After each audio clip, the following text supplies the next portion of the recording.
Welcome to Pindar Poetry. We hope you learned something new. You start by isolating the problem source so you can hear what you must fix.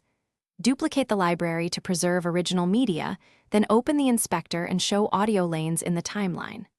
Once done, solo the problematic clip and mute all other tracks so you clearly identify noise, clipping, or imbalance.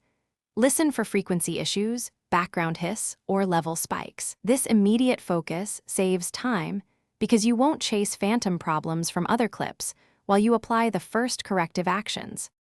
Now apply precise corrections with intentional moves. First, try audio enhancements. Reduce noise, remove hum, and adjust loudness to a target like -3 dB. Then add channel EQ to notch out offending frequencies. Cut narrow bands for hum or boost presence for clarity. Insert a limiter to control peaks and prevent clipping. Automate volume keyframes across the clip to fix inconsistent levels. Make small, surgical changes rather than broad boosts. These steps work together to restore balance. Finish by rendering and critically listening on good headphones or monitors at a consistent reference level. Once done, perform an A/B comparison.